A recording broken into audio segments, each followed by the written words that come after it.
to all of you. Hope you all are safe and at home. I pray for everyone in this current situation that everyone is healthy and is safe at home. We all know that our current government has a special focus on micro, small, and medium enterprise. Say they have come out with various schemes, incentives, plans for special focus on MSME. And recently, I think couple of months back, another program or another incentive which is introduced for MSME is pre-packed insolvency process, which is focused only on MSMEs.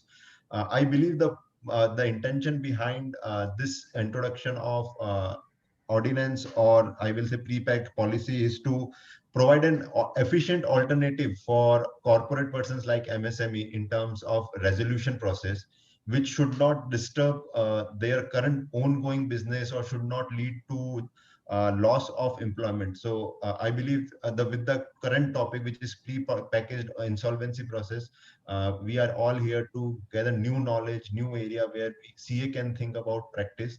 And it is our pleasure that we are being, you can say, graced with CA Durgesh Ji Kabra, who is our Central Council member and also an insolvency professional. So now, with these words, I will request our current chairman, CA Sanjay Bhujbal ji, to introduce our Central Council member, CA Durgesh Ji Kabra, and request him to say few words to our members. Thank you, Harshal. Dignitaries on the screen, I welcome all the dignitaries, CA Durgesh Kabra ji, CCM, today's speaker, CA Anil Goel ji, our Vice Chairman and Vikasa Chairman, CA Abhishek Shah, our Past Chairman, Jevan Tandel, our Secretary, CA Harshal Ajmera, and our committee member and mentor, CA Rajendra Phadke ji. Friends, in this current situation where the pandemic is going on and the second wave is there, it seems that second wave is a bit of deadly and dangerous. We all are stuck to our home, but we have not stopped our learning. We are continuing to have our learnings through webinars because we are not able to have a physical meeting. And every week we are organizing such a type of webinar in a different topics. Today also we had a great seminar on IBC, wherein the speaker is Anil Goel sir, and we also has a CCM, CA Durgesh Kabra ji, who is also insolvency practitioner, as well as he is chairman of committee of Insolvency and Bankruptcy Code ICI. Before I say Durgesh Kabra to have some words, I would like to give an introduction of him. Durgesh Kabra is currently the chairman of Committee of Insolvency and Bankruptcy Code. He is a convener, Center for Audit Quality. He is also a member of Quality Review Board. He is also Vice Chairman, Committee for Members in Industry and Business, ICI. He is having more than 30 years experience in company law, corporate structuring, management advisory, audit and assurance services. He was the chairman of the WRC in the year 2013-14, in which he, WRC received various awards, including Best Regional Council Award and Best Students Association Award. He is an avid speaker and an expert on law and bankruptcy code. He has also conducted more than 150 seminars on various forums, conferences on company law, LLP and IB code. With these brief introductions, I request CA Durgesh ji to say a few words on this occasion. Thank you, Chairman, CA Sanjay Bhujbal of Navi Mumbai branch. The speaker for today, CA Anil Goel ji, who is also insolvency professional. CA Abhishek Shah, the Vice Chairman of the Navi Mumbai branch. CA Harshal, Secretary of Navi Mumbai branch.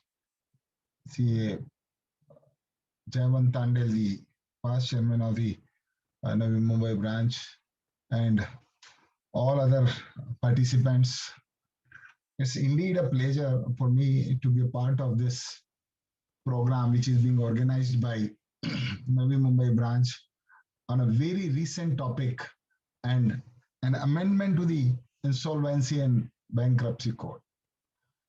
It has been amended very recently in the month of April 21. And friends, the pre-packaged scheme for the MSME is very important as of now today, and more particularly in the time of pandemic, when the MSME sector is facing a lot of stress. And as I feel that by using the prepackaged insolvency process or resolution process, the MSMEs can save themselves and they can continue to be the part of the Indian economy and can cater to the growth of Indian economy. Friends, a subcommittee of Insolvency Law Committee was constituted on 24th of June 2020 to propose a detailed scheme on implementation of pre-pack and pre-arranged insolvency resolution process by the Government of India, Ministry of Corporate Affairs. Subcommittee of ILC delineated 3 principles that should give the design of pre-pack framework, which are: the basic structure of code should be retained. There should not be any change which has already into existence, that is known as IBC, Insolvency and Bankruptcy Code. There should be no compromise of rights to any party. Right? One party gets benefited and another party doesn't. So that kind of compromise should not be there. And the third is the framework should have adequate checks and balances to prevent the abuse of the law. These 3 were the main thing on the basis of which this committee has come out with the report and was placed in the parliament and with the IBBI, and that has been approved. I'll come to that also. But how this pre-pack evaluation has taken shape and how this got evolved. So pre-pack has evolved over the time, not very recently, but over the time, differently in different jurisdictions, and every jurisdiction has a unique variant of pre-pack, which allows the stakeholders to modify it further to an extent to suit their needs. It has different nomenclature, such as pre-packaged insolvency resolution, pre-arranged insolvency resolution, pre-plan sale in the US, pre-pack sale in the UK, scheme of arrangement in Singapore, etc. A nomenclature suggests pre-pack is a restructuring plan which is agreed to be by debtor and its creditor prior to the insolvency filing, and then sanctioned by the court on an expedited basis. In the UK context, if we look the pre-pack, it generally refers to a pre-agreed business sale by an insolvency practitioners, which doesn't require prior court or creditor's sanction. Friends, on the basis of these evaluation, the thought process has been developed in the country also, and this committee, which is known as ILC committee, that has proposed this to the government, and Insolvency and Bankruptcy Code Amendment Ordinance 2021 was promulgated on 4th of April 2021 for introduction of pre-pack in the country. And this has basically to save and support the micro and small medium enterprises known as MSME. So micro and small medium enterprises, as we all know, that are critical for the Indian economy, as they contribute significantly to its gross domestic product and provide employment to the seizable population. Purpose to introduce a pre-packaged insolvency resolution process for corporate person classified as micro, small, and medium enterprises is as follows as per the pre-pack scheme and as per the ordinance. To mitigate the distress caused by the COVID-19 pandemic, which has impacted the business operations of MSME and exposed many of them to financial distress, as I told you earlier, and to provide an efficient alternative insolvency resolution plan for corporate person classified as micro, small, and medium enterprises under the Insolvency and Bankruptcy Code of India, and that is which has been promulgated in 2016, ensuring a quicker, cost-effective, and value maximizing suggestions and outcomes for all the stakeholders in a manner which is least disruptive to the community of their business and which preserves the job too. So this is how this particular prepackaged ordinance has come into the force, and I'm sure that when this ordinance has come into the force, this is going to give an opportunity, a big opportunity to our professional brother. Friends, as far as I know, the Insolvency and Bankruptcy Code, which have come into the force since 2016 onwards, it has opened a lot of opportunities for the Chartered Accountants fraternity. First, to become the IP by passing the limited insolvency exam. And when we pass the limited insolvency exam, we become the insolvency professional. And when we become insolvency professionals, two opportunities immediately for us is either to be get appointed as IRP or as RP, interim resolution professional or resolution professional. These are the two as far as the IBC is concerned. But beside these, there are many other supporting services which can be offered to the IP and IRP and IPE, Insolvency Professional Entity. And what are those services? You can act as a claim consultant. You can act as a resolution plan preparer. You can act as a valuer. You can act as a transaction auditor. You can act as a forensic auditor. So these are the opportunities which are available to all of you. And there can be some other opportunities also which are there. And to add to them, this is another opportunity where the small and for medium, small enterprises will be covered, micro, small, and medium enterprises will be covered under this pre-package scheme, and this will open up a new area for all of us. So as before the discussion or before this program got started, it was told by Anil that this is going to be very beneficial area for the chartered accountants at large, wherever their clients are facing any kind of distress, they are into the financial trouble. If they want to have the partner, it will be very difficult. But if these MSME corporate entities or MSME goes through this insolvency resolution process, which is termed as pre-packaged scheme, then I think lot many advantages will be there, and we will be able to bring out our client from the distress and stress to the normalcy, and they will start working again. They will start producing again. They will start serving again, and the job will be maintained, and they will boost economy again, and they will continue to serve the Indian economy. So this is how this is going to create opportunities for all of us.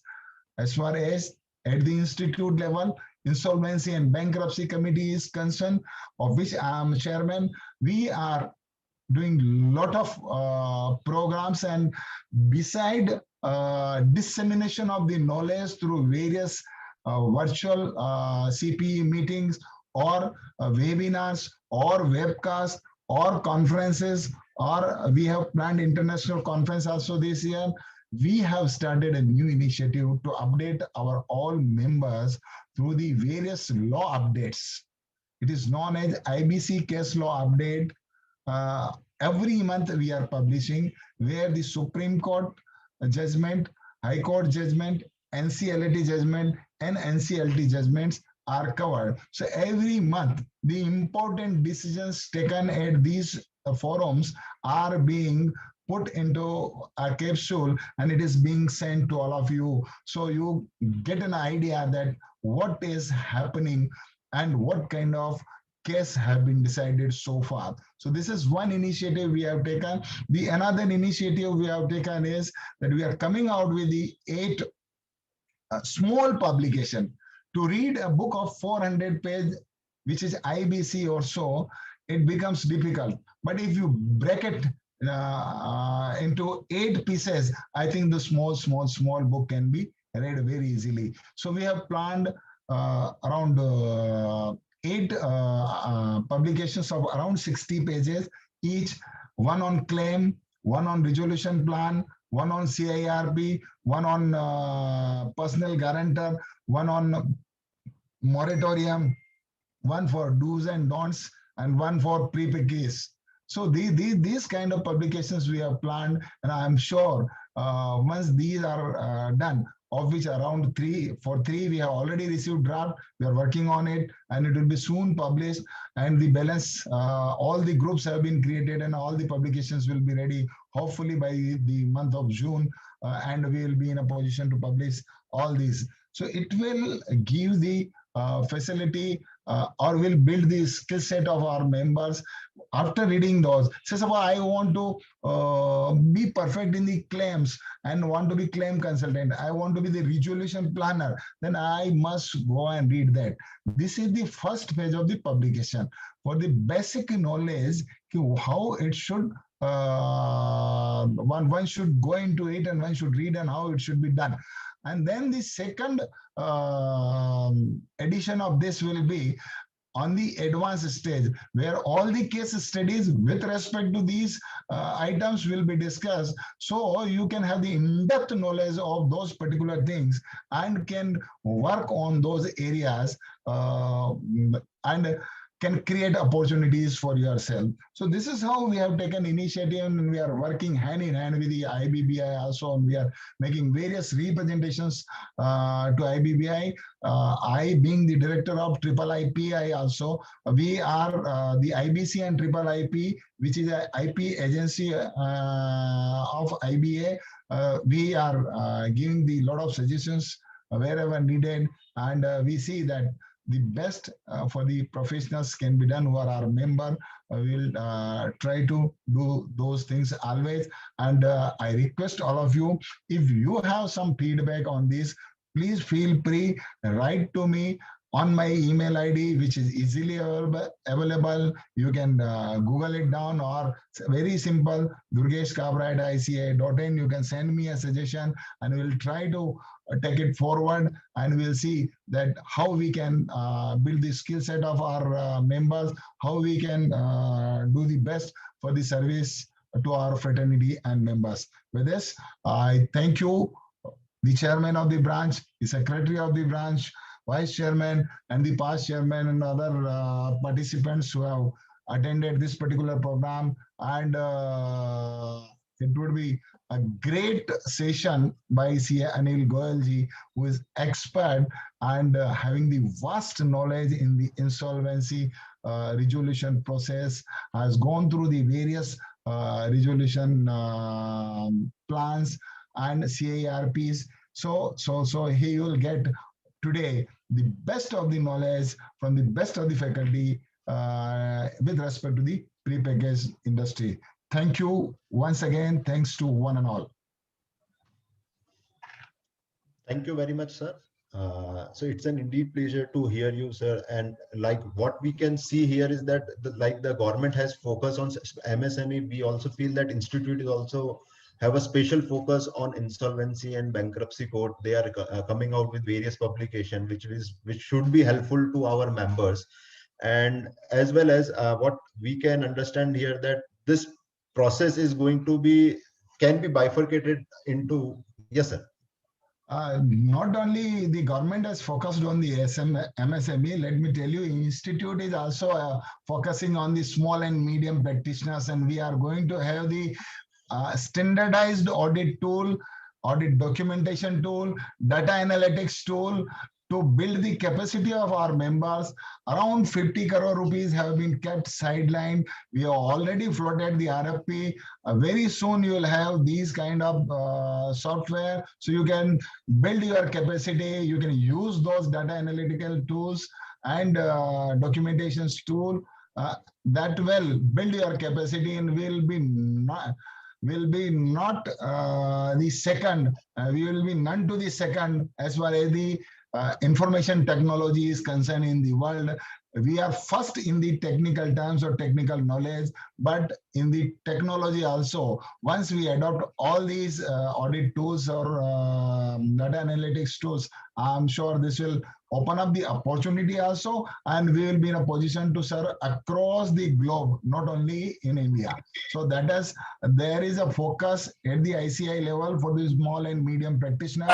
I am the deputy convener of the audit tool group. We have already finalized, and hopefully it will be ready in another 3-4 months time. I think 1 or 2 should come to the members. Thank you.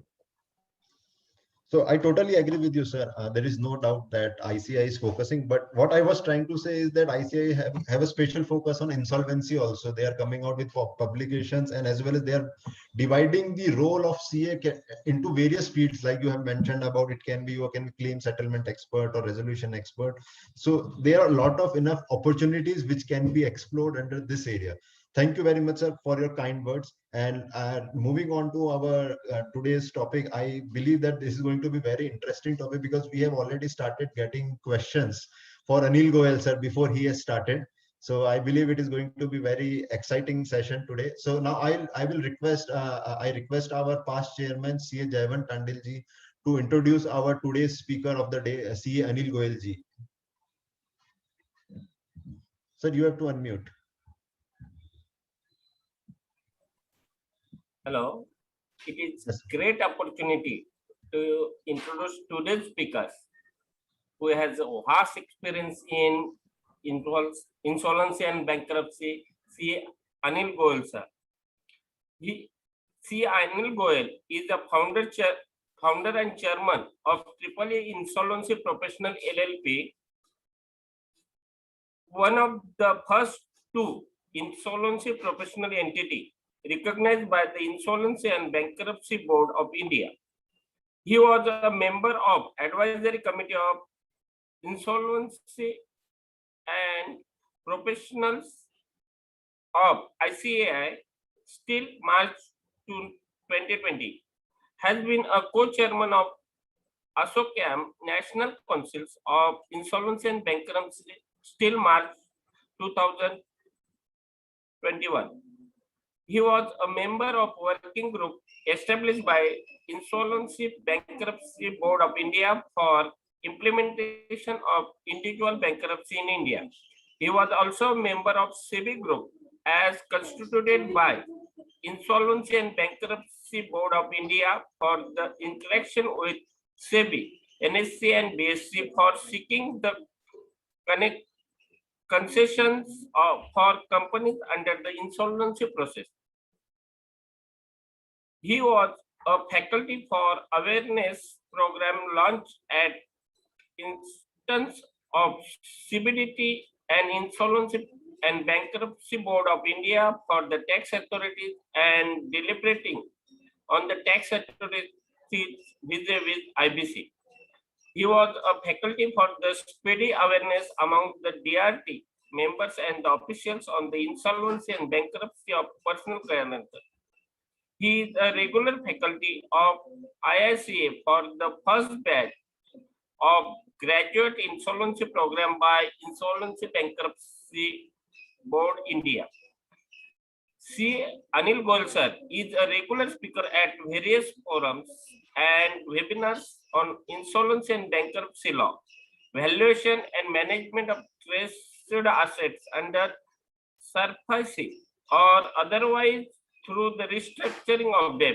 He is a regular speaker of workshop organized by the Insolvency and Bankruptcy Board of India, IPAs of ICA and ICSI and ICMA, and have given various talks at banks and financial institutions. Besides being the faculty and training workshop organized by Insolvency and Bankruptcy Board of India for IPs and professionals by IPAs, SBA Academy, IICA for GIP, etc. He is a regular contributor of the articles and other content on the digital medium. C. Anil Goel sir is also the most experienced IP in the country, and he has concluded 15 assignments in his name and is presently acting as the liquidator in 10 companies. Some of the known names are REI Agro Limited, Rotomax Group of Companies, LMEL Limited, Amrapali Groups, Lanco Groups Companies, Nirav Modi Groups Companies, Visa Powers, Varsana Ispat, etc., either in his name or in the name of his partners. He is the founder of AAA Insolvency Professional LLP, the largest insolvency professional entity in the country in the terms of handling the more than 190 assignments as IRP, RP, liquidators collectively in the names of all the partners of AAA Insolvency Professionals LLP, which he is surprising and providing all the support services, including legal support, including 45 assignments of the liquidation process. Largest number of the designated partners, that is 32, and 12 associate partners, and still selected for some more partners at different locations. Largest numbers of human resources, that is 300 plus working full time for the insolvency and surplus practice. Maximum location covered as offices and partners are located at I New think Delhi. this is like the main issue today is the subject of PIRP. I would request the organizers to shorten this introduction process. Javan, please shorten the. We Yes, should start the PIRP Okay. session. People are waiting for this. It is- My request is this. Thank you, sir. It is great to see you. Appeal everyone. Please welcome C. Anil Goel, sir. Thank you. Thank you very much. Thanks a lot. So my greetings to CA Durgesh Kabra ji, our own Central Council member. And my greetings to the chairman of Navi Mumbai branch of WIRC, of Institute of Chartered Accountants of India, CA Sanjay Bujwal ji, the office bearers of Navi Mumbai branch, the past chairman, other council members, the participants who are there today for this session on pre-packaged insolvency process resolution. I agree with the CA Durgesh Madanji that the contribution of Institute of Chartered Accountants for this insolvency and bankruptcy code and development of this profession in the country has actually been very, very appreciable. He himself has done a lot of work for this profession, this new opportunity for the chartered accountants. He is the chairman. The efforts of the committee on insolvency and bankruptcy, and also he is a director on this IIIPI, the Insolvency Professional Agency of Institute of Chartered Accountants of India is also known. So my thanks and compliments to our Central Council member, and the main subject today that we are going to discuss is the pre-packaged insolvency process regulation. In short, we would call it as PIRP, and most of us would know that the existing resolution process, which is corporate insolvency resolution process, we call in short CIRP. So in today's conversation, the pre-packaged insolvency resolution process, we would refer it as PIRP. And whenever we are referring to the corporate debtor in today's conversation, that means the corporate debtor means MSME corporate debtor, because this particular law PIRP is only applicable to MSME corporate debtor. First of all, it has to be a company, private limited company, or an LLP, any incorporated entity. And second condition is that it should be an MSME. So when we discuss today, I would request all that they should ask questions. Every 30 minutes, we will have a question answer session. And one of the organizers would assist me in reading the questions, or even I would also be able to read myself. But every 30 minutes, we would be able to attend the questions on the subject that is already spoken about. The questions would be very, very important. So to make this session live, one question answered, the answer goes to almost 100 who are participating today in this webinar. The subject is very important. CA Durgesh Madan, CA Durgesh Kabraji has already said that this is an opportunity for chartered accountants. Most of the restructuring proposals, most of the one-time settlement proposals, all will go through this structure. Like as he rightly said, that in UK it is called pre-packaged, pre-agreed business sale. In India, we have hardly seen any MSME corporate debtor being sold. May that the business model is very strong, still the MSME corporate debtors are not being sold because of the huge the time that it takes in due diligence, understanding the liabilities, understanding the tax non-compliances, understanding the criminal non-compliances. But now, after this PIRP is introduced, there is no requirement of that kind of huge due diligence.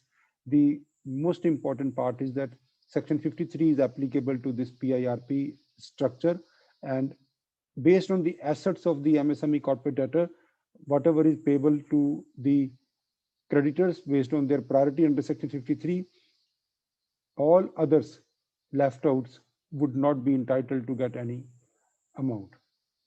May it be contingent and may it be real. So the person who is entering into the company as an investor, as partner, as director, as shareholder would be completely safe. He would not be having bombshells every day. He would be very comfortable in conducting the business, in driving the business as against the past. So I would share my PPT. Just give me 1 second. I'll just share my PPT.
Sir, any technical issue in sharing the PPT? I hope the PPT is visible to all of you. Yes.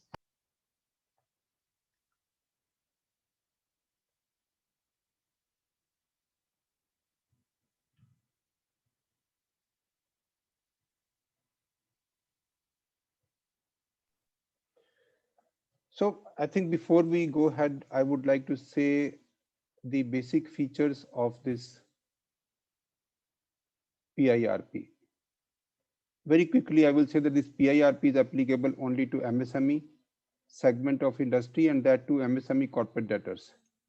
The second key feature in this PIRP is that unlike CIRP, the RP does not take over the company.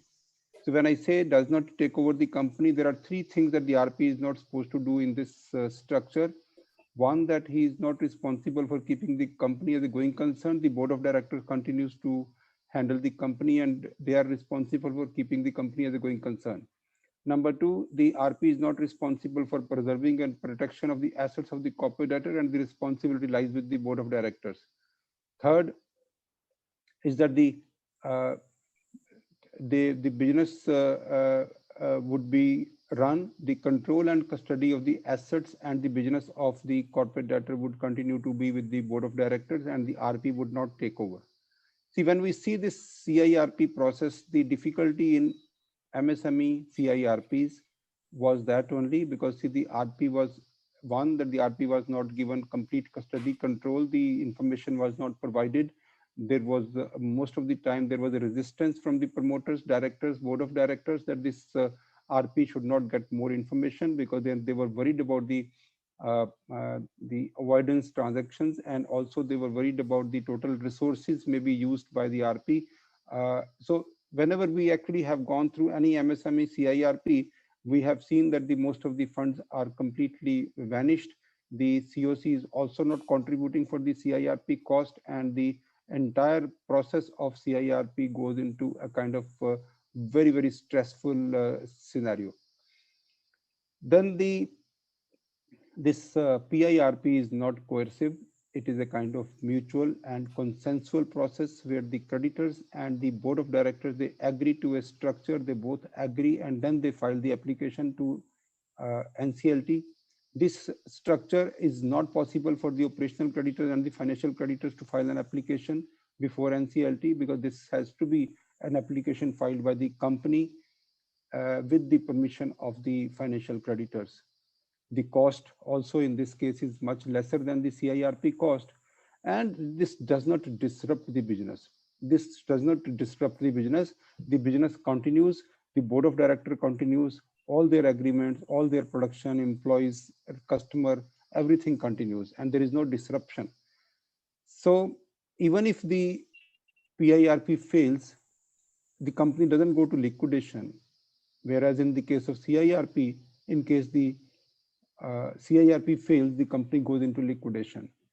So therefore, in this process, the value of the company does not diminish, rather it increases because of the protection from various kind of liabilities.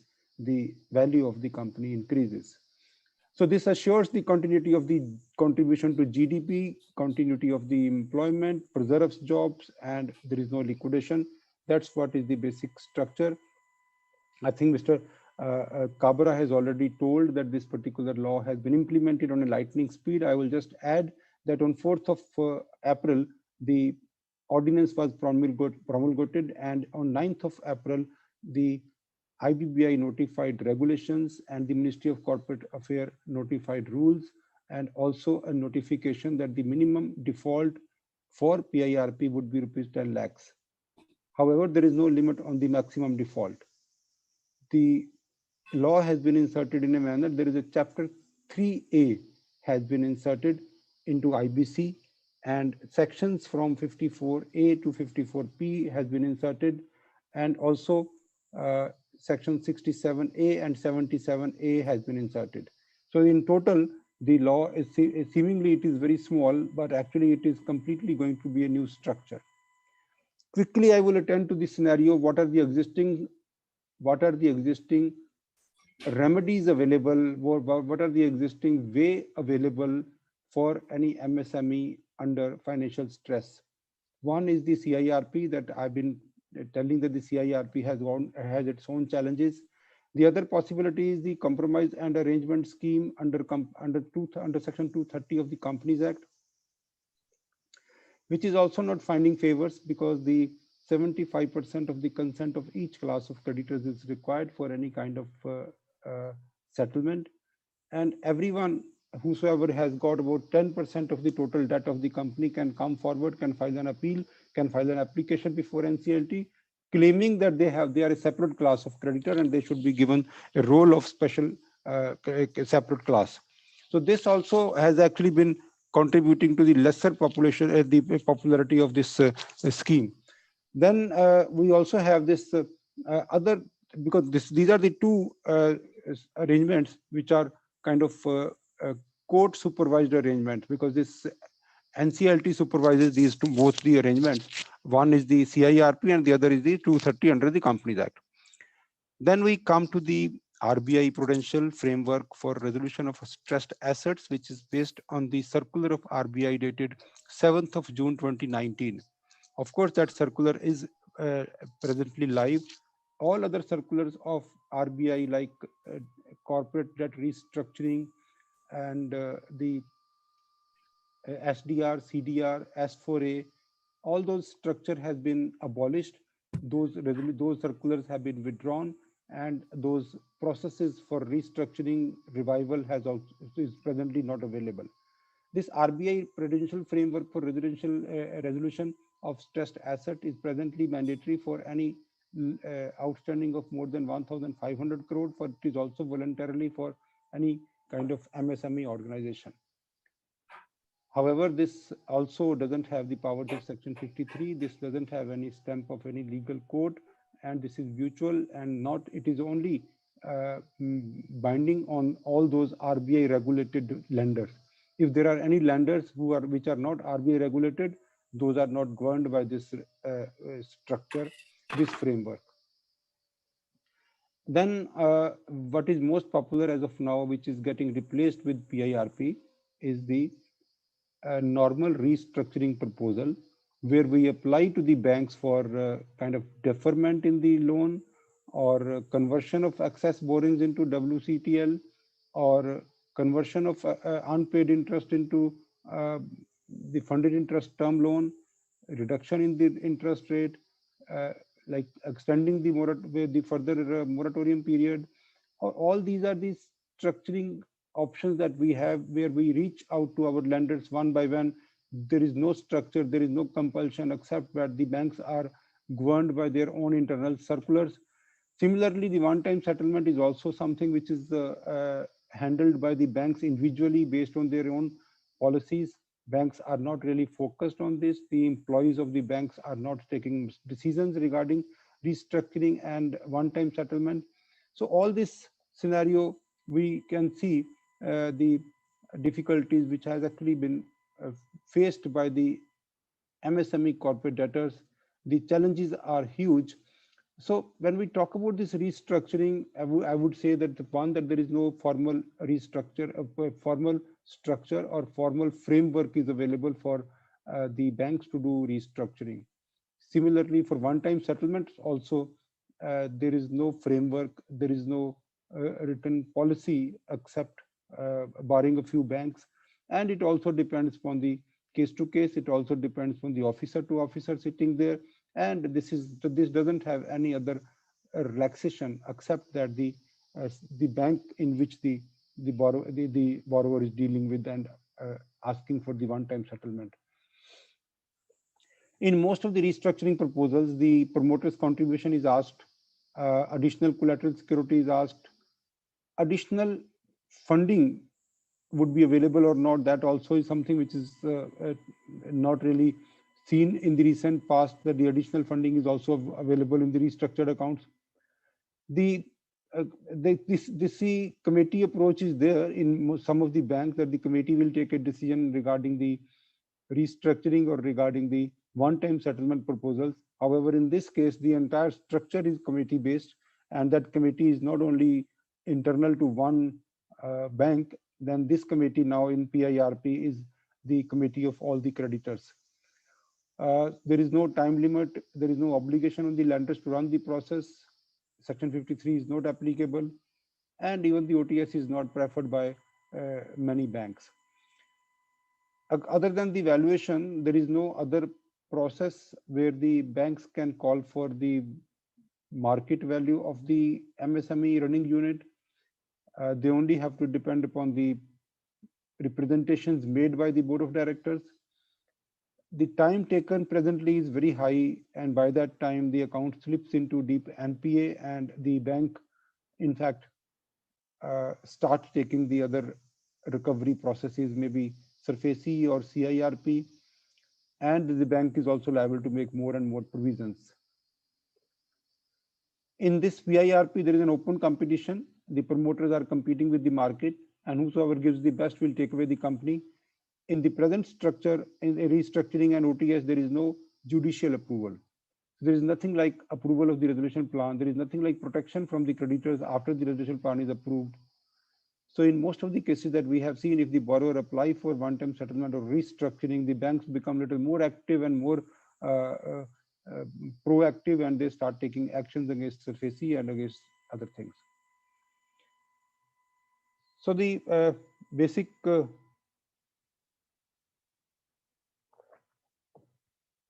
differences between PIRP and CIRP I have been discussing, and the couple of other things that I would like to discuss is that in the PIRP, the board of directors will have the first right to submit a resolution plan.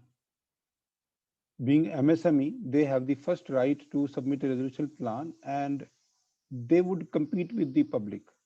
In case the public is giving a better resolution plan, then the promoters will have the option to improve their resolution plan other than this significantly better resolution plan concept that I will explain later. Otherwise, in most of the cases, the promoters will have the option to improve their resolution plan if the public is offering more than what they are offering. The application in PIRP cases is filed after taking in principle approval of the financial creditors. The CIRP process is little lengthier, and like PIRP is much faster, it is a quicker process. In PIRP, there is no process of interim resolution professional. It is directly a resolution professional. However, there is a provision that even the resolution professional can be changed by the committee of creditors in PIRP also.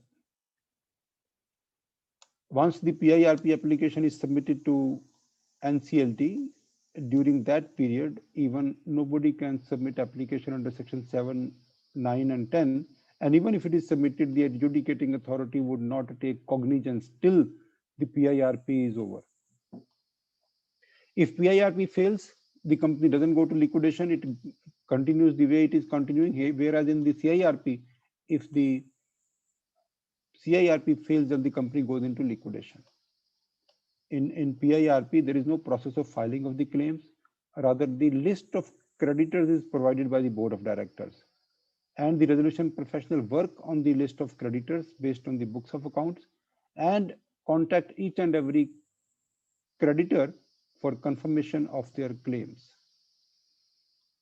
The RP will not run the company, but RP will only supervise in case of PIRP. The COC will have powers to restrict the powers of board of directors. They can restrict the powers, and in case the board of directors continues to do some fraudulent transactions or mismanagement, then they can be imposed penalty under section 67A, or they can be prosecuted under section 77A, which are newly constituted, the newly inserted sections. As I've already said, that this eligibility of this PIRP is only one, that it should be an MSME, and two, it should be a registered MSME. Now, the registration, the threshold limits of the investment in plant and machinery and turnover, that has also been revised. I will just come on the second slide First of all, this is MSME and also the registered MSME, although there are provisions that the applications can be made by all those MSME also who are not registered, and maybe that they are new or they have not done registration so far, but registration would be required, or otherwise they can also attach the documents where it shows that they are MSME. The default must be for about 10 lakhs of rupees, and this default doesn't require any NPA status. The default can be only with the operational creditors, can be the statutory liabilities, can be for even workman wages or salaries, but the default should be more than 10 lakhs of rupees, and it is not required that the company should be NPA before the company becomes eligible for PIRP. If PIRP is going on, then no second PIRP is filed. If the CIRP is going on, no PIRP can file. If the company is under liquidation, no PIRP can be filed. And if the company has already been declared as willful defaulter, then also the promoters would not be eligible to submit the resolution plan. So therefore, PIRP is not applicable in all those cases where the promoters are, where the company is considered as willful defaulter, or the prohibited by the SEBI from trading in securities. These are the eligibility criteria. The definition of MSME nowadays is like 50 crores of up to 50 crores of investment in plant and machinery and 250 crores of turnover.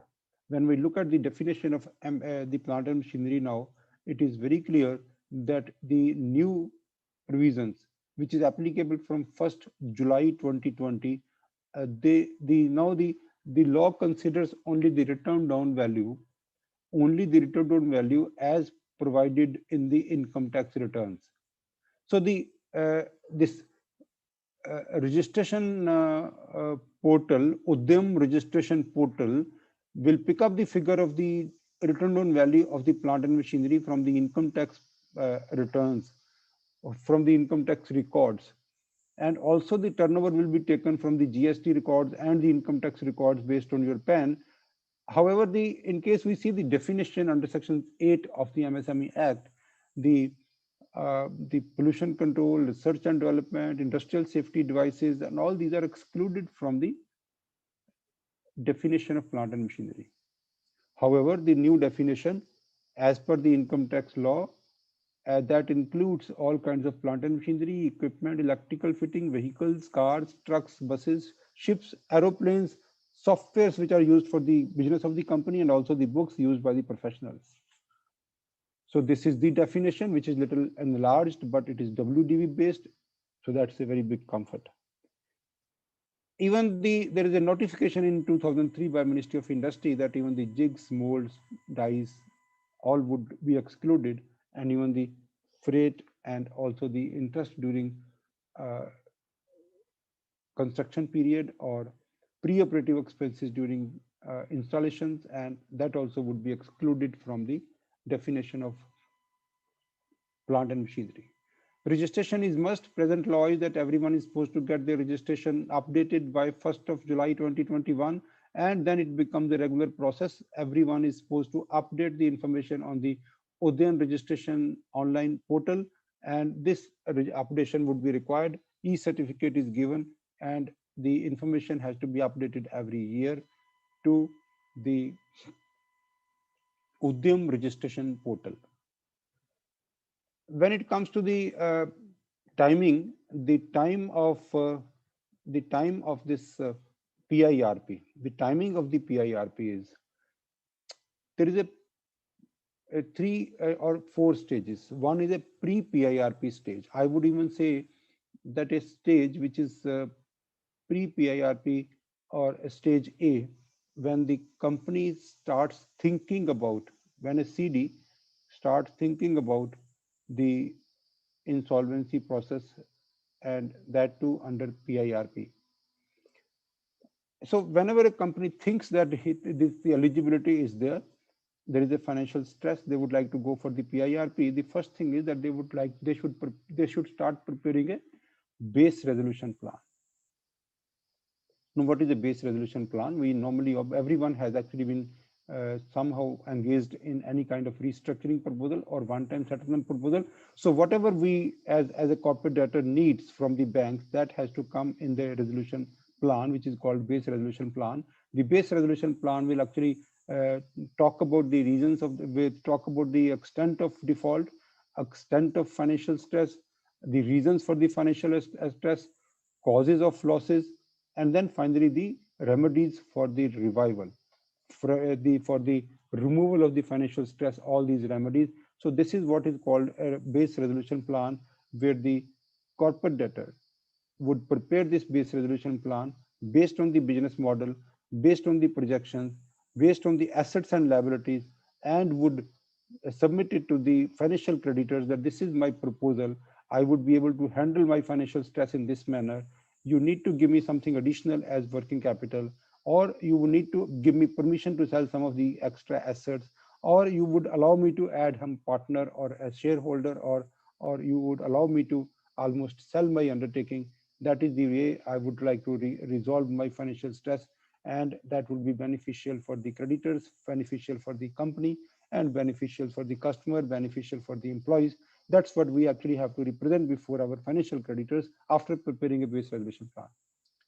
So this is a period which is not even counted in the entire framework of PIRP. So when I say that this is the period, so this is a planning that has to be done. So this is the first opportunity with the chartered accountants. So this is the first opportunity with the chartered accountant professionals, because they are engaged with the MSME corporate debtors. They would understand the company actually is gone into some kind of deep trouble or a little bit of trouble, which should be resolved. Otherwise, the company may go deep into the financial stress trouble.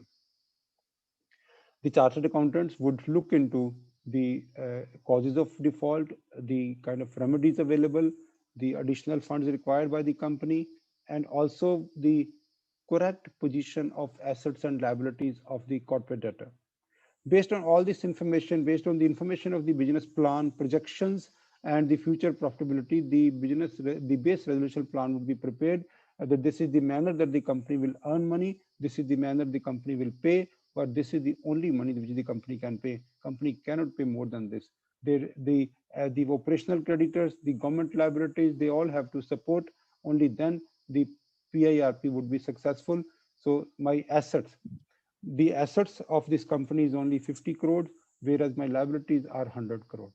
The bankers should be presented by this chartered accountant who is a consultant to the MSME corporate debtor, that look, in case you would not accept my in principle, you would not provide my in principle approval for the PIRP, then the account may slip into NPA. Number two, somebody else might even start CIRP, and the bank will be required to create provisions when the company goes into CIRP. Whereas in the case of PIRP, the banks are not supposed to create any provision unless there is restructuring which is approved by the Committee of Creditors and Adjudicating Authority.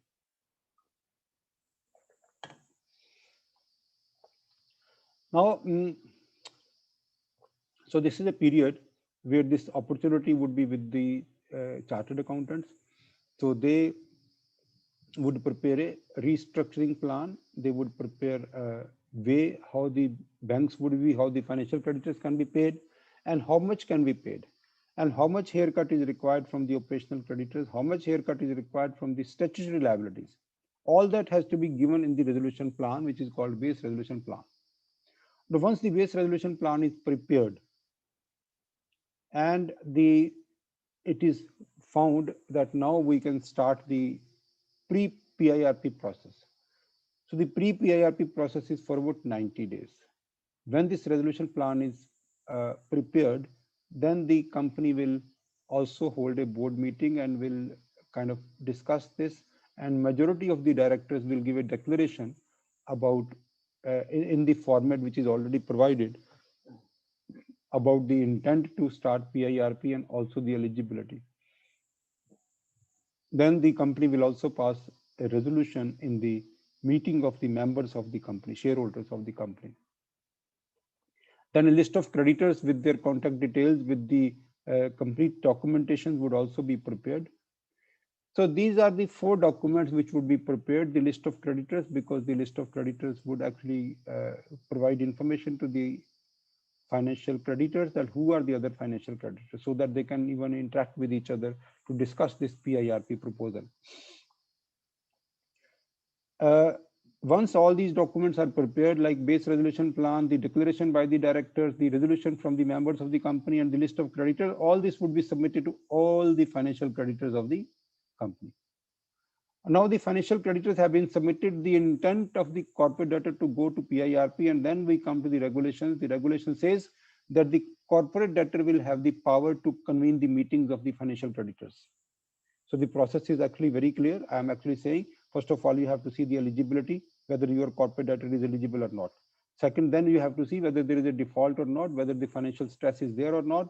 And then thereafter, you also have to see the other parameters on the eligibility. Once the eligibility is found, all the chartered accountants who are interacting with their own clients, they should guide the client that yes, this is a time that you should actually avail the benefits of PIRP, and this PIRP would actually provide some long-term resolution to the financial stress of your company. Then all these documents are submitted and the meetings are officially called with 5 days notice to all the financial creditors. They would meet and they would discuss. What is the discussion in the meeting at that particular time? They would first of all see the eligibility, they would see all the rules and regulations have been complied, and then they will start discussing with the base resolution plan. They can even say that we first would like to see whether there is a fraudulent transaction in the company or not. We would like to appoint a forensic auditor. So in case you are comfortable, then we would appoint a forensic auditor. After the report of the forensic auditor, we would give you in principle approval. And also you need to improve this base resolution plan. Otherwise, we are not comfortable with this base resolution plan. We need to have something more, because we understand that you have whatever. This is a negotiation part. So the 90 days starts, pre-PIRP 90 days starts from the date of the declaration of majority of the directors. During this 90 days, the banks will meet maybe 2 times, maybe 10 times, depending upon the need to discuss. And then in case the banks feel comfortable that yes, they can in principle go for PIRP, then they will actually give their consent by way of a voting of 66% of the voting share based on the amount of debt outstanding for each financial creditor. Now this, what we have done so far, we've done the PIRP in principle approval by the banks, and in that process, the bank will also try to find out a resolution professional who they trust to run this process, and the resolution professional would be appointed by the financial creditors, and the application would be submitted to NCLT, and that application would have lot many documents, updated balance sheet, updated financial position, updated list of assets and creditors, updated list of creditors. All that will have to be submitted to NCLT. And since there is no resistance from the financial creditors, there is no resistance from the promoters, even there is no requirement of serving notice, the law of natural justice is also not required to be implemented here. So therefore, we assume that this application will be actually approved by the NCLT within 14 days as prescribed in the law. Because there is no resistance, there is no opposition to this, neither from the financial creditors or not. Hardly there is a possibility of any litigation at admission stage. So the application is admitted and the RP is appointed. So this is the one part. And during this period after the RP is appointed, until the NCLT decides, before even the application is filed, RP will also conduct the process of appointment of authorized representative, if required, looking into the list of creditors of the company. If there are classes of the creditors or there are class of creditors, for each class of creditor, the RP is supposed to appoint an authorized representative for participating into the meeting of committee of creditors. Pre-PIRP period of 90 days, assuming 30 days time that the NCLT will take, 120 days. And once the RP is appointed by the NCLT, again 120 days starts. And within that 120 days, the 30 days time is also given to the NCLT for approval of the resolution plan. So in total, the day our resolution plan is approved, the day our declaration of the majority of the director is given, the process will take about 240 days, including the time which will be taken by the NCLT. So until this particular moment, is there any question? Because that we can take up now, or you feel that we should deliberate more and then the questions will come? What is the opinion of the organizers? Sir, we can do in both way. Like there are few Yes, questions Kushal. already posted by You are members. mute. You are not audible.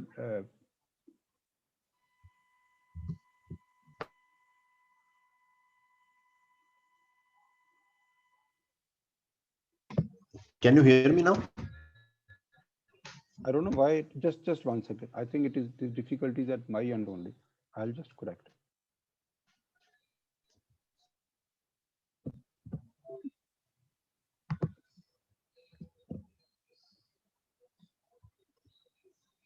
So I can hear you, sir. Yes, the difficulty was at my end only. Sorry. Okay. Can you hear me, sir? Yes, I'm here. I'm able to hear you now. Okay. So a few questions are there already on which are posted by the members. Yes, please. Okay. So first question is for PIRP, eligibility under 29A is required. In the PIRP, the CD himself is the RA most of the times. That means an MSME who is a standard asset alone can initiate PIRP. If it is so, that means for NPA MSME, there is no resolution under PIRP. No, I think first of all, this section 29 is applicable to section 29A is applicable to PIRP also, number one. However, in section 29A, there are two clauses, which is clause C and H, which is not applicable to MSME. Therefore, the clause C and H, one belongs to the NPA status and the other belongs to the grantor status. So these two clauses are not applicable to MSME. So therefore, only clauses like the willful defaulter, the SEBI debarment from the SEBI, these are the only two clauses which are applicable to MSME. So in case these two are not there, in case the CD is not declared as willful defaulter or the CD is not debarred from the SEBI, there is no other clause which is applicable as far as section 29A is concerned. Therefore, the account may be NPA, the account may not be NPA. The PIRP depends upon the default amount of rupees 10 lakhs or more. And the default can be for a operational creditor, for even payment of salaries and wages, and for even payment of the statutory liabilities. So there is nothing prevents from and to any corporate debtor going to PIRP if it is not an NPA. The default can be with regard to any kind of debt. That is not restricted to financial creditors or banks or financial institutions. So second question here is that don't you think that under PIRP, the promoter should be given a chance to match with SPRP by making revised offer in his BRP? See, the concept I would explain. This is a subject that I would like to take it up later, because I have a specialized slide for the significantly better resolution plan. So we can take this discussion later. Best resolution. I will actually explain the difference between the base resolution plan, significantly better resolution plan, and best resolution plan. That is something which is very important for all the participants to understand. Then only they would be able to guide their client that they should offer a resolution plan which is closer to the market value of the company. So that I will come back later, because this particular subject is not yet deliberated by me. So it will not be understandable by other participants. You can move on to next. So company continues even after PIRP. So also the other creditors. What are their rights on final claim for non-financial creditors? So after the PIRP, you see, I think the question wants to say that after the in case the PIRP fails, or if the PIRP is successful. So that is not clear from the question here. So we can deliberate No, on I both think we the can scenarios. deliberate on both. In case the resolution plan is approved, so whatever is mentioned in the resolution plan, that would be the status of all the creditors. If the resolution plan says that this will be offered to the financial creditor and this is being offered to operational creditor, so that would be the status of each claimant. In case the PIRP fails and no resolution plan is approved by the Committee of Creditors or by the NCLT, the company doesn't go into liquidation. Company keeps running under the supervision, under the control and custody of Board of Directors as it was running. No provisioning is required by the bank because there is no restructuring which is approved. However, for the next 3 years, the company is debarred from taking up another PIRP proposal. So there are two situations. One is the pre-PIRP. Now, today, if I start the process that I want to discuss with my bank, that my PIRP may be started. I start convincing my bank, and the bank takes more than 90 days. That a bank says that no, the scheme is not yet there. There is no circular from the bank, and we are waiting for internal policy. All this the banks will say. For this, by the way, I would like to say that this particular law is completely active. Even the applications can be submitted now. Even the RPs can be appointed now. So there is nothing which is pending from the government side as regards the implementation of this framework. It is completely live. Now, otherwise, in case the company is the PIRP is not successful, then the company keeps running, and then the promoters can also look forward other options. The creditors also can go for CIRP. The creditors can go for SURFACE, or the creditors can go for other kind of even OTS or restructuring as per their internal policy. So everything else is possible even after the PIRP fails. But if the PIRP is successful, then whatever is written in this resolution plan, that is to be implemented. The next question is, can a company under CIRP apply for registering as MSME? If yes, then who should apply, RP or suspended directors, to make the application of MSME? Now, see, for making an application for the registration of MSME, some decision is required from the Board of Directors. And if the Board of Directors are not in power, then the RP can apply for the registrations of a company under MSME. Whereas the directors cannot apply. If a resolution is required to be submitted, then no resolution can be passed. However, the RP can apply. Wherever a resolution is required, I mean, even otherwise also, like in case I say that the general manager of the company will sign, of course the directors cannot sign. The general manager of the company also can sign in case the RP has authorized him, because all earlier powers given by the Board of Directors to CEO, to CFO, to general manager, all those would actually be considered as lapsed once the board gets suspended. So the new powers will have to be given by the RP. So the application can only be signed by the RP or any person authorized by the RP. Okay. Sir, how much provisioning is required when PIRP is initiated? So far there is no RBI direction. What we understand is that the PIRP is almost akin to a normal restructuring of the loan by the banks. However, the restructuring would be concluded and would be only done when this resolution plan would be approved by the adjudicating authority. So if the resolution plan is approved by the adjudicating authority, the provisioning would be required and the account would be considered as a restructured account. And as per the RBI norms, for the restructured account, the provisioning norms would have to be complied with. Secondly, in case the PIRP is not successful and the PIRP terminates without any resolution plan being approved, no provisioning is required because no restructuring is done. Thereafter, the lenders may take another course for recovery of their dues. Since they have known the company's status, they might think that there is some requirement.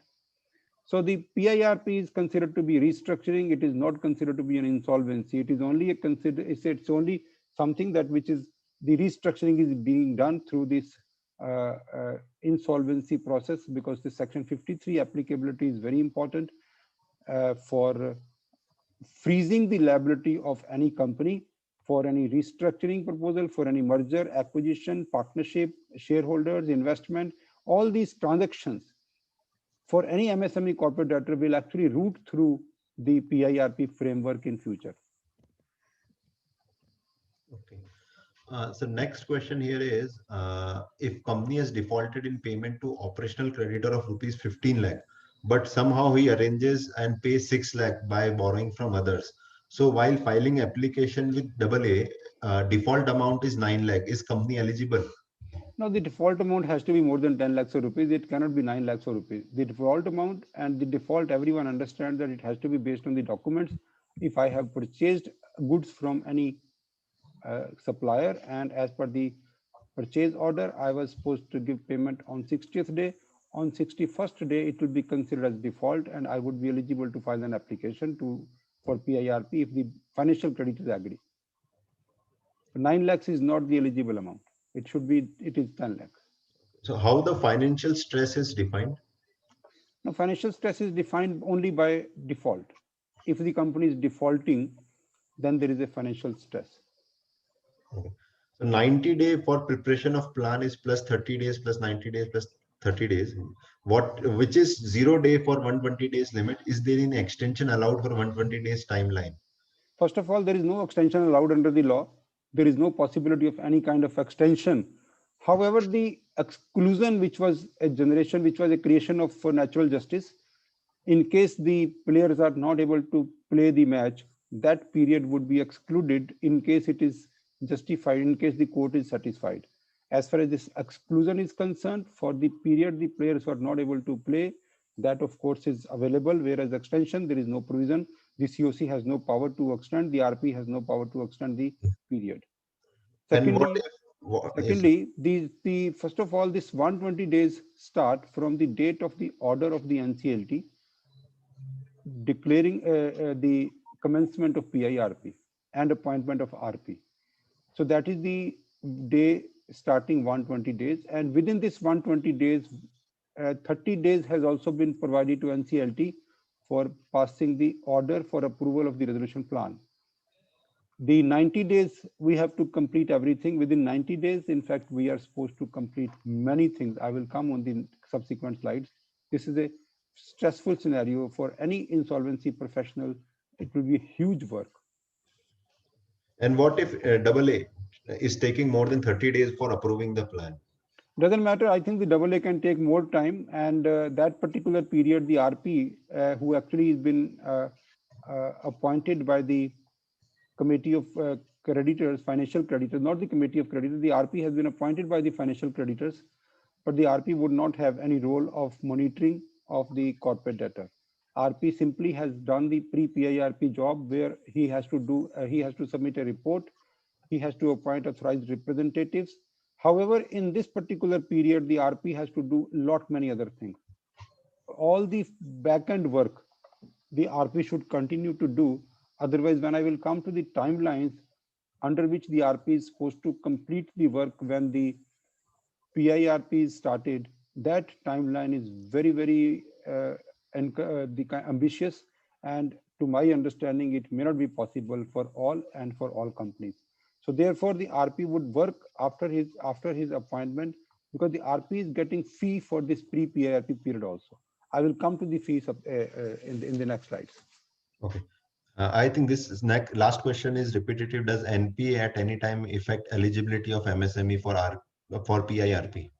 No, NPA is like, if there is account is NPA, it's fair enough. The NPA doesn't. NPA is an eligibility rather it's not an ineligibility. Okay. NPA and last one more question. So does operational creditor have voting power? No, operational creditor doesn't have any voting power. The operational creditor would not be a member of the Committee of Creditors, and even the provisions where the operational creditors were required to serve notice of the meeting in case their total debt is more than 10% of the total debt, that provision is also missing in this PIRP framework. So yeah, these were the questions. As of now, we can continue with the presentation. And next set of questions we can take at the end, sir. How do you suggest? I think that's okay. That's okay, because if we it's like we may have to finish it within the time. Okay, so I think I have already deliberated on how to start with, like the preparation of base resolution plan, declaration by directors, special resolution, other documents, and then holding of the meetings, official meetings with the financial creditors. And then the base resolution plan, also we have discussed what would be the base resolution plan. The base resolution plan should also have the list of creditors in a format which is there. See, one important part which should be understandable, there has to be a declaration. There has to be a declaration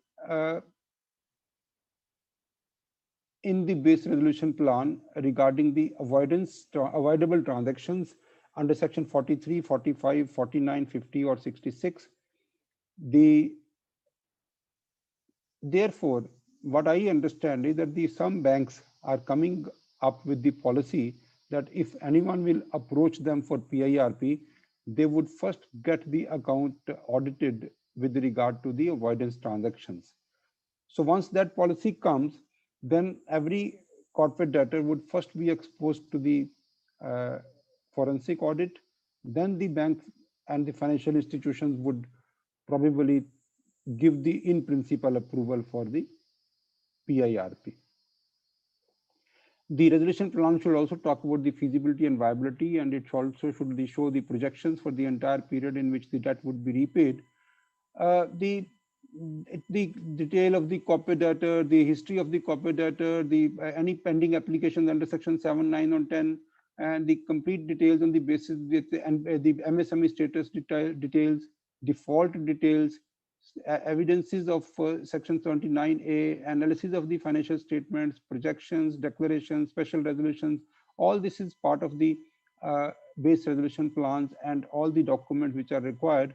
The documents which are required also includes a kind of preliminary information memorandum, constitutional documents of the company, and contingent liabilities, the business operations in the last 2 years, updated books of accounts. In fact, for making any application under PIRP, the information which is required to be submitted before adjudicating authority should not be older than 14 days from the date of submission of the applications. That means everything has to be done quickly. If I am preparing an application, I should be ready with the financial statements up to a date which is not older than 14 days from the date of filing of the application to adjudicating authority.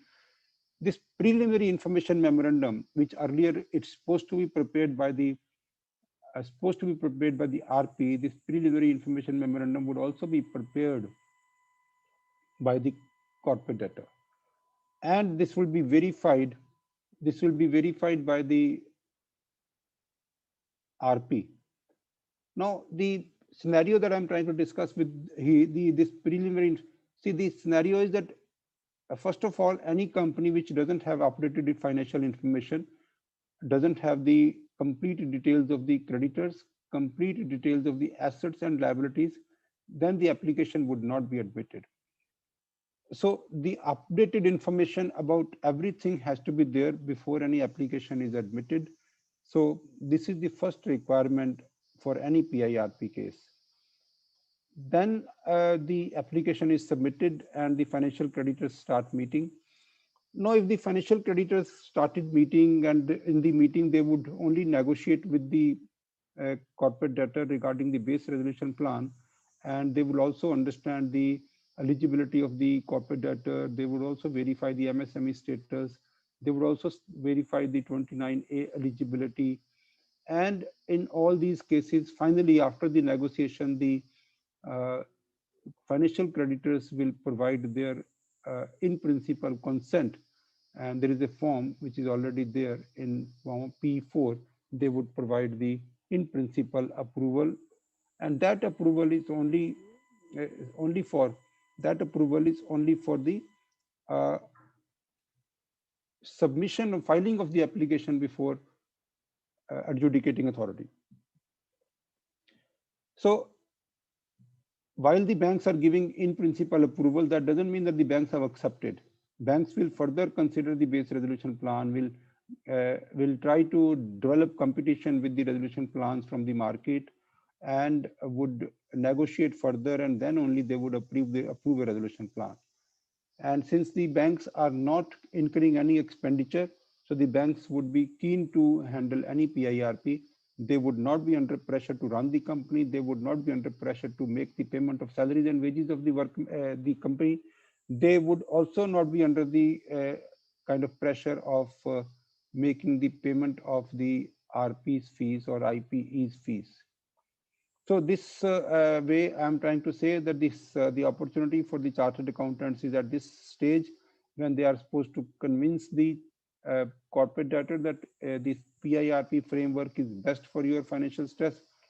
They would negotiate with the banks. They would participate. The chartered accountant will participate in the meetings of the financial creditors. He would try to explain the bankers what exactly is PIRP, what are their rights and what are their obligations.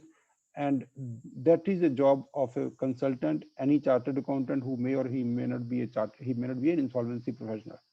Then the bank will appoint an insolvency professional as RP for handling the PIRP. So the application is filed and the RP is appointed, because as I said, the application would be quickly handled by the adjudicating authority, because there would not be any kind of resistance. The notices also would not be required to be served, because the corporate debtor is filing and there is a consent available from the creditors. So the adjudicating authority would accept it. The adjudicating authority would accept the application and would pass the order. Then the RP would be appointed as the RP for PIRP structure. So the duties of the in this particular scenario, there is a duty which is casted on the RP even before the application is submitted to NCLT for PIRP order. RP is supposed to prepare a report regarding the eligibility of the corporate debtor, the process being followed or not, the documents which are required to be submitted, base resolution plan conforms to section 54K or not. Such report has to be submitted to IBBI also, along with the other documents. And there are some other duties which are supposed to be performed by the RP, like appointment of authorized representative, and then he will sign the application, he will sign the consent, and the application is submitted. For this pre-PIRP period also, the RP will get the fee. So RP will get the fee in various matters. So this scenario, I would like to explain that the RP will get the fee whenever the RP has to quote fee. First of all, the chartered accountant who is associated with the company, he will decide about his own fees for preparation of resolution plan, for doing other documentation, for representing before the creditors, for attending the meetings of the creditor. All that would be done by a consultant, and who would be charging his fee. However, the bank may not appoint the same consultant as insolvency professional. The banks will appoint an insolvency professional according to their own trust, and the trust on the capability, and also the trust on the kind of ethical practices of the insolvency professional. However, before the RP is appointed, the COC would ask the corporate debtor that this is the fees that we have settled, and you deposit this much of amount in an escrow account, and that escrow account would be operated by RP, and RP will not ask for his fee either from COC or from corporate debtor. As approved by the committee of creditor, he will be able to make checks from that account. He will make the payment of valuers, forensic auditors, advertisements, and other staff, and whatever expenditure that he is supposed to incur, all that expenditure he will be able to issue checks from that particular account where the CD have deposited the estimated amount. And in case the estimated amount falls short, then the COC will further direct the CD to deposit more amount in that account, so that the RP is not supposed to ask for his fee from COC or from the corporate debtor. Three kinds of fees that the RP has to quote. One, pre-PIRP, where the RP is supposed to prepare a report, appoint authorized representative, he has to verify various documents, he has to verify even the base resolution plan, whether it is compliant or not. That's what is the RP's role before the PIRP starts, and the RP can even quote for a fee for that period. Second is that when he is appointed as RP, the total period is 120 days, so he can even ask for the fee, which is per month fee, because the NCLT may take a little longer time in approval of the resolution plan, or there may be some litigation. So the RP should quote a fee for the second stage, which is after the PIRP order is passed by the adjudicating authority, and he should ask for a monthly fee, and depending upon the size of the company and the complications involved. Third is like in case the COC decides that the management of the company be taken over by the RP, that should be a different fee, because then in that case the RP is supposed to spend more time in taking care of the company, keeping the company as a going concern, protecting and preservation of the assets of the company, and also taking the control and custody of the assets. So there has to be three types of the fees that has to be quoted by the RP, and the COC will approve it, and the payment will be made by the corporate debtor.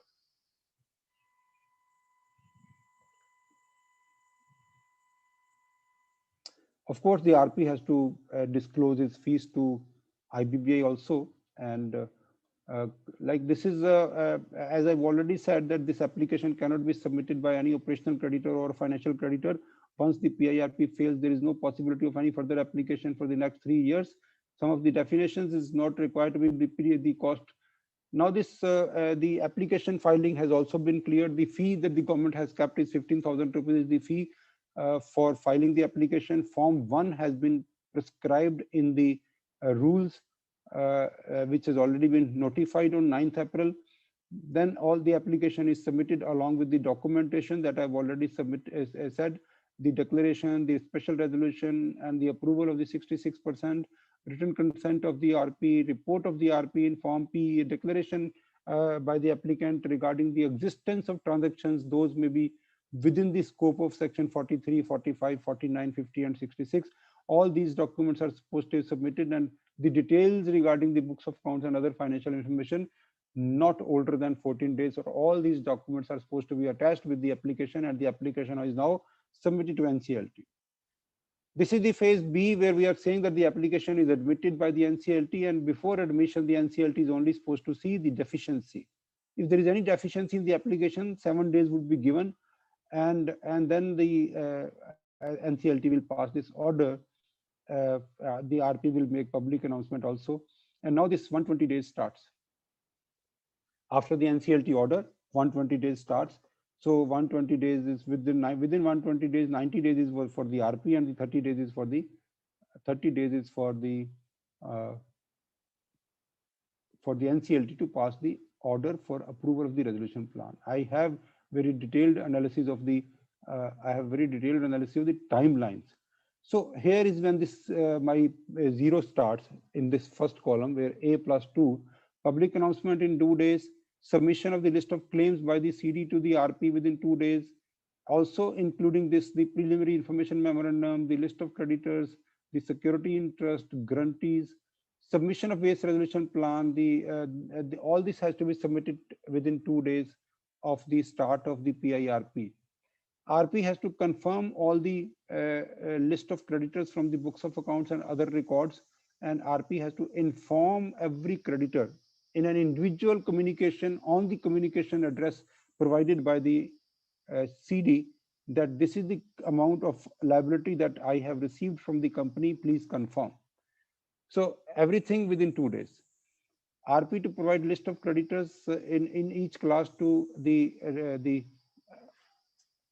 authorized representative.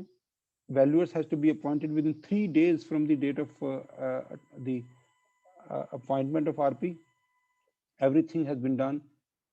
Like this is within 3 days. Within 7 days, the committee has to be constituted, and the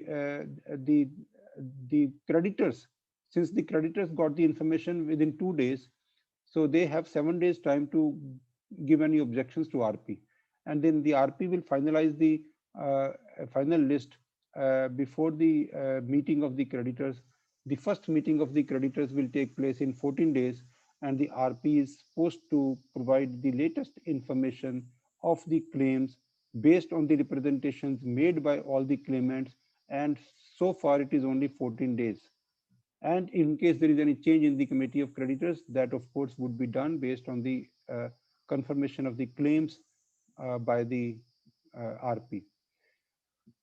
Now in case the invitation has to be, in case in the very first meeting, the COC will decide whether they are accepting the base resolution plan or not. In case there is no haircut offered to operational creditors, or there is no haircut offered to government liabilities, then the creditors can accept the base resolution plan, and they may not ask for inviting resolution plans from public at large. But in case the COC has to decide this within the very first meeting, so that within 21 days, the RP will issue publication for invitation of the resolution plan, and that particular document is called IFRP, and the only 15 days is given for all the RAs to give resolution plan. So now in the meantime, the RP is also supposed to do this form an opinion about the transactions within 30 days, determinations of the transactions within 45 days, making an application to adjudicating authority within 60 days, and finally the preparation of evaluation metrics, preparation of tick size, preparation of the invitation for resolution plan, IFRP. Instead of RFRP, it is called IFRP, and that all has to be done. And within 90 days, the resolution plan has to be approved and then submitted to the adjudicating authority. The timeline is very, very tight. So the moratorium is available except for the essential services. All other moratoriums are available for the kind of all other moratoriums available for the CD. The duties of the RP that we have already discussed, powers are the same as we have in the CIRP. Public announcement is the same except for the newspaper. The committee will decide where the public announcement has to be given. Claim, as I said, that the no claims are supposed to be invited. Based on the books of account, based on the list of the creditors provided by the CD, the claims would be confirmed by the RP. And the process of the claim confirmation is almost like the claimants can come forward to submit their additional documents, and all that is the claims. The provisions of committee of creditors are the same. Section 28 provisions are applicable. So so here is one thing, that when the committee of creditors is constituted, then the committee of creditor has the responsibility of monitoring and supervising the operations of the corporate debtor. They can even restrict the powers of the board of directors. In my understanding, the committee will always say that the board of directors will not take decision on the following transactions, maybe for purchase of fixed assets, sale of fixed assets, repayment of any loan, taking any further loan. So all these things would be restricted by the committee of creditors in the very first meeting. So that is called restriction on the, and then the committee of creditors will say that for all these things, the committee will come to the CD will come to the committee of creditors for specific approval. Authorized representative would be appointed, and they would be representing the COC in case there is a class of creditors within the list of creditors. The resolution plans will be invited from the public at large. The COC will decide how this advertisement has to be done. It can be based on the website of the CD, IBBI website, and the IFRP has to be very detailed, so that the link has to be provided in the form P12. Resolution plan shall be submitted within 15 days, and there is no process of provisional list of PRAs and then objections by the PRAs and then final list of PRAs. That process is not there. In this IFRP, there will be the parameters for significantly better resolution plan. So these are the invitations, and I would actually now go to that scenario where I would be discussing the base resolution plan, and then significantly better resolution plan, and the best resolution plan. Okay, let me completely concentrate. You see, this is something which is very important. This is a new process. As I said, the base resolution plan will be submitted by the corporate debtor. So whenever I say corporate debtor, that means board of directors or KMPs. The base resolution plan first would be negotiated during the pre-PIRP process by the creditors. There are again these similar kind of provisions as we have in CIRP, mandatory contents, the minimum amount payable to operational creditors, the otherwise, I'll just take 1 second because my battery is just off. Just 1 second.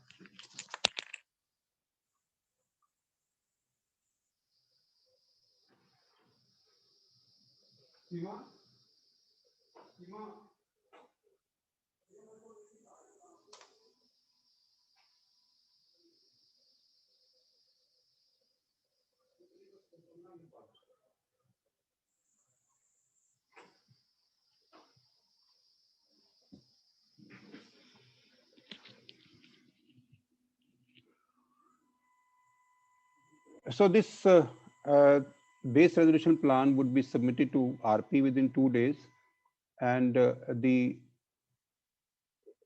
then during these meetings with the committee of creditors, the committee of creditors will discuss with the corporate debtor that you should submit a base resolution plan which is better than this, and since they also have got the valuations done, the valuation also would be quicker process in this case, because the most of the information which is required by the valuers, that also would be collected by the RP even before the PIRP starts. Now, in this particular process, the base resolution plan has been negotiated, and also the situation was, while these regulations were being framed, the discussion was in such the discussion was what happens that in case there is no threat to the board of directors, then they will start offer at rupees 1 for a value of rupees 10. If the corporate debtor has got a value of rupees 10, they will start with 1, and they will see what offer is coming from the market, and accordingly they will improve their offer based on the offers coming from the market, because they know one thing, that they have the first right of they have the right to improve their base resolution plan. So therefore, it was decided by the regulators that there should be a process of there should be a process which is deterrent to the promoters, so that they should not offer very less. So therefore, the process of significantly better resolution plan was introduced. The entire process of examination of resolution plan is based on evaluation matrix. Evaluation matrix will also be approved by the committee of creditors, and that also will depend upon the preferences of committee of creditors.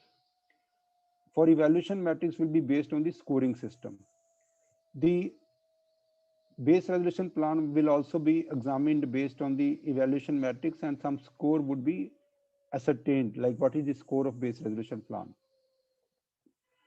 And then the financial creditors will tell the board of directors that in case we receive any resolution plan from the public which is, say, 50% better than your resolution plan, means that, like, 50% better means that in case the resolution plan which is coming from the public at large, in case the score which actually that resolution plan will get is 150% of your score, then we will not give you any opportunity to improve your resolution plan. Then we will not give any opportunity to improve your resolution plan, and we will give your company to that particular resolution applicant who has submitted the significantly better resolution plan. So this is the concept of significantly better resolution plan, and all this is based on the evaluation matrix score system. Now the third scenario is, which is the best resolution plan, and this best resolution plan word is not used in the regulations or in the code, it is just out of my experience.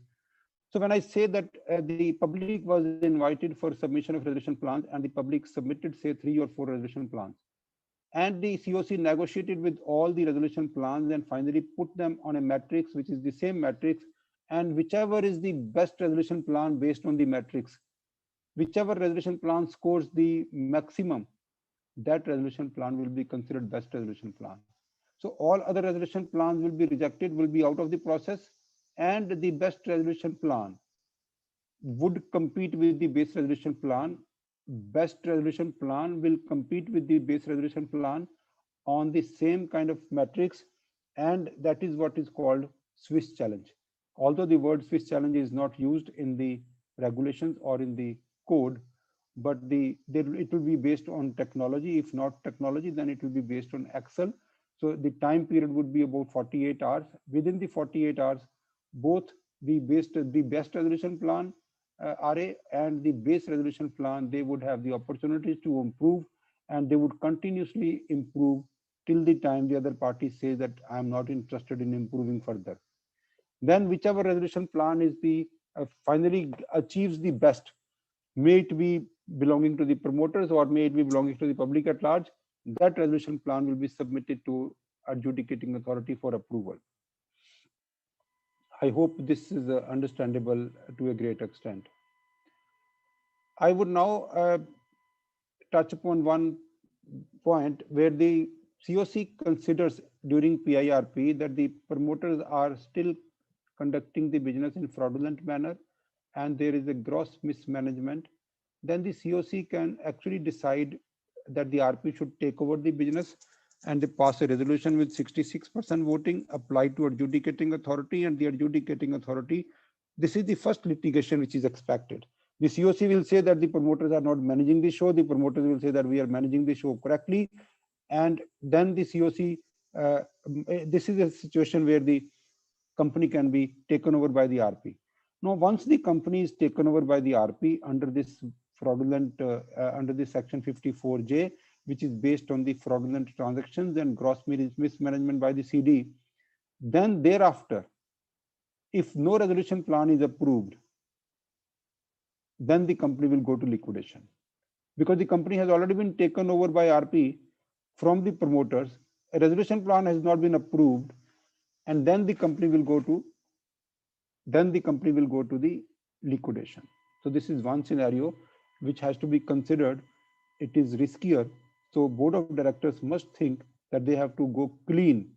They have to go with a clean slate. They have to disclose everything. Whatever is the value of the assets and liabilities, they should not hide. They cannot hide. This is the one that section 67A is also inserted, which says on or after PIRP, where any officer of the CD manages the affairs with the intent to defraud creditors of the CD or any other fraudulent purposes, then the RP shall file application to adjudicating authority for imposing penalty. So 67A is for only for penalty for fraudulent and the mismanagement. Then of course the COC would approve the resolution plan, and the approved resolution plan will be submitted to NCLT for approval. The similar provisions of protection of the operational creditor, like in case any liquidation value is due to operational creditors, they would be entitled to that in priority to any amount paid to the financial creditors, and in the case of dissenting creditors also, the dissenting creditors will get the liquidation value due to them in priority to any other financial creditor. So this we have discussed the significantly better resolution plan and the base resolution plan. The resolution plan is almost the similar resolution plan whatever we have in CIRP. The COC has the same powers. The adjudicating authority has the same powers. So there is no change in the resolution plan. So all the provisions of the resolution plan are same: mandatory contents, term of the plan, management and control, the monitoring agency, adequate means to supervise, operational creditor to get in priority, dissenting creditor to get in priority. All those provisions which are there in regulation 37 and 38 of CIRP, all those are available in PIRP also. So there is no difference in this process of in the resolution plan. Approval of the resolution plan by the committee, by the COC, and then by the so in one scenario, if no resolution plan is approved by the COC, then the PIRP gets terminated, and the company is run. It is being run by the board of directors. It will continuously being run by the board of directors. So there will not be any change. So this is the process that we have already discussed regarding the approval of the resolution plans. Now the NCLT will approve or reject the resolution plan, and that is all the same conditions as we have already seen in various scenarios, vesting of the management, that order also we have seen. In case somebody is aggrieved, the application can be submitted to NCLT. The appeal can be filed before NCLAT. That provisions are also there. At any point of time, the COC can also decide about the termination of the PIRP, and once the termination is done, then the next 3 years the PIRP cannot be started. This is terminated. See, there is a provision also that the PIRP can also be converted into CIRP if the COC decides that the PIRP should be converted into CIRP, and with 66% voting power, then the corporate debtor must be eligible for CIRP regarding that amount of default and 1 crore of a claim. That should be the first criteria. Then the RP has to intimate the decision of the COC to adjudicating authority so that the PIRP is converted into CIRP. RP would be appointed as RP in that CIRP also, and but he would be appointed as IRP. And whatever the cost which remains unpaid to the RP, that would be considered as the CIRP cost in the CIRP process. So I think most of this is covered. Section 77A has also been inserted, which is for imprisonment between 3 to 5 years in case the information in the application is not correct. It is false in material particulars. If the information about the claims and preliminary information memorandum is not correct, directors deliberately contravenes any provisions, then for all these things, section 77A is there. There is a provision for valuation of assets. 2 valuers are supposed to be appointed, and all these forms are provided in the law. So now I think the rest of the part we will take up in the question answer session. I can actually see whether there are questions. So I will refer to my slides whenever the questions are specific to any of my. So I think there are questions now, and since we already have concluded as far as the time is also concerned, but I can actually take up the questions for anything like half an hour, because I believe that a lot of people are having questions which I would be able to attend. Okay, so should we take questions one by one? Yes, we can. Okay. So first question is there any time limit to implement the approved resolution plan, PRIP? What if the plan not implement within that time, or say reasonable time? What will be the role of RP till implementation of plan? So one is the supervision of the implementation of the resolution plan. Although there is no provision in the law, but as per the practice in the market, the monitoring committee normally would have the resolution professional also as a member or as a chairman. So if the term of the resolution plan is say 2 years or 3 years or 6 months, then the monitoring committee or monitoring agency will be constituted as per the resolution plan and also as per the adjudicating authority order, and that committee will have all the powers to implement the resolution plan. In case the resolution plan is not implemented or there is a default, then any aggrieved party can file an application to adjudicating authority and the company can be liquidated. The consequences of not implementing a resolution plan is the same as we have in CIRP. There is no change in the consequences for not implementing a resolution plan.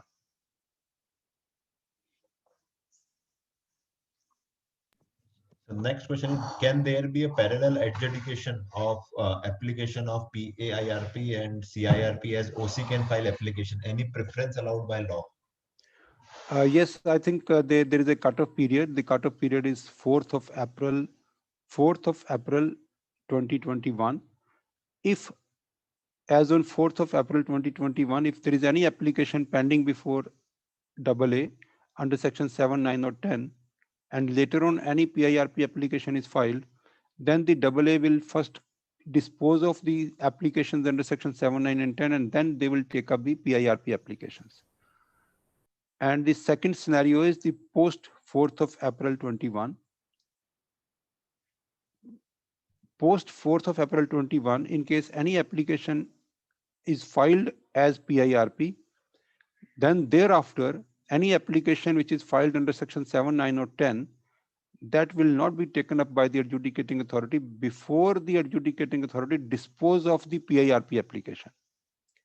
Third scenario, application is filed under section 7, 9 or 10 after 4th of April, and within 14 days of filing of those applications, the PIRP application is filed. Then PIRP application will take the priority and all other applications will be kept in abeyance. However, if no application is filed within 14 days, then all those applications under section 7, 9 and 10 will have to be disposed of before any PIRP application is taken up. Very clear provisions are there. So there is no doubt about this. There are complete clear directions to adjudicating authority.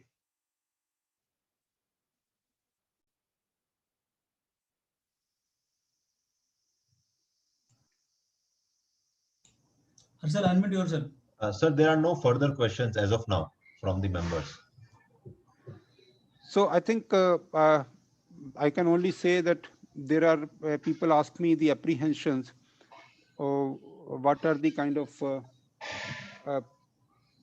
apprehensions? The people say that why the lenders will accept you. Why lenders will accept the PIRP? So I actually have given some of the answers so that I've listed all those answers that I've given in the past, because I think I've conducted too many webinars for the PIRP. So if the financial stress is not resolved through PIRP, then somebody can file CIRP and the company may go into liquidation, or somebody can take action under SURFACE, and that actually would lead to more provisioning requirement. In PIRP, the banks are not supposed to make any provisions, and therefore there is no harm to the banks in taking up the restructuring process. If nothing will be approved, the banks will get updated information about the company, and they would actually start their own risk protection measures. Since this is a mutual judicial process and consensual process, it's a mutual process, the banks are not taking any responsibility on any individual's head.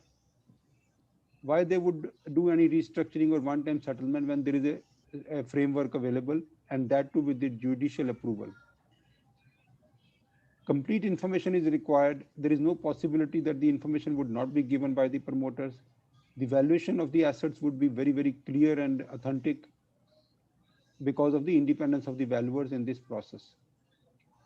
The CD will cooperate, and if they're not cooperating in the forensic audit, the financial creditors can always say that, yes, okay, we are not interested in your proposal in case you are not interested in getting the forensic audit done, which in other cases is never happening. Since the COC is not bearing any cost, they would be comfortable in handling any PIRP rather than CIRP. The financial creditors has all the powers to negotiate for the base resolution plan, and also they can have this significantly better resolution plan structure, so that the promoter should not take away the company for a song. They should pay the significant amount and as close to the market value. The valuers also will give comfort, and the invitation to public at large would also be something which is comforting factor. So there is no apprehensions to the lender regarding the supervision of the operations of the company, a responsibility about the payment of wages and salaries. The RP can also design some of the monthly information systems so that the COC gets the complete directions. COC can limit their powers. And in case they still find it difficult, they can still invoke 67A and 77A. So these are some of the answers that we've already given, and practically we can even speak much more about it if time permits. So I think we can conclude our session today with this, if there is no question.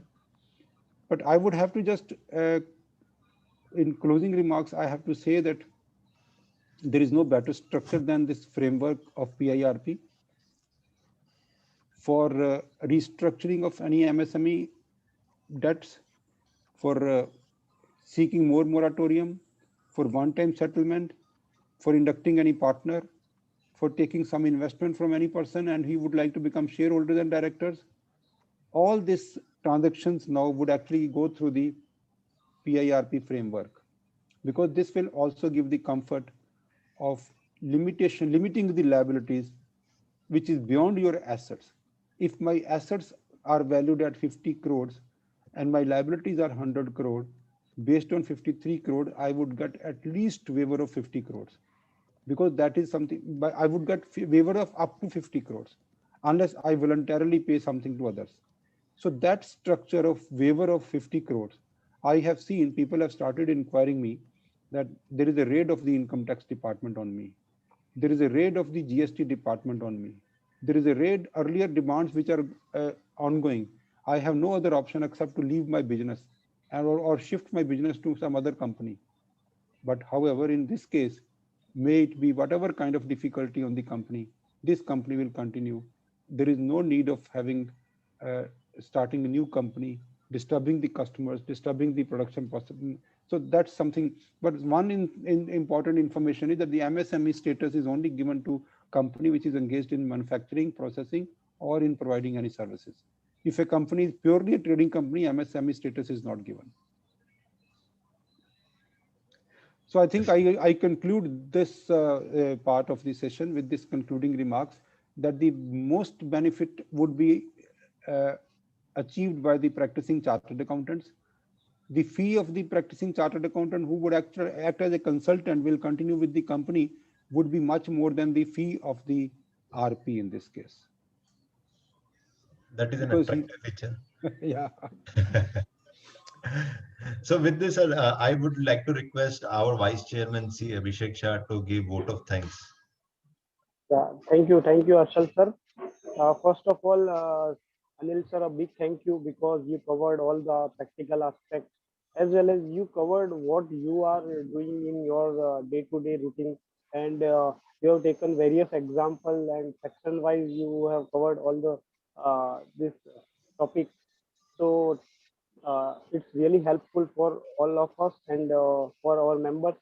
So on behalf of Navi Mumbai branch, I give you a big thank you. I can say you have given your around 2 hours, and we know to present. You require at least 1 or 2 days to make any presentation in any forum. So big thank you on behalf of our Navi Mumbai branch of WRC.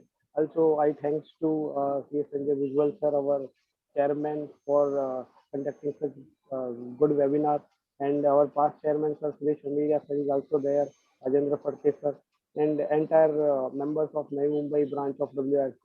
So thank you everyone for joining us. Thank you, Anil ji, for sparing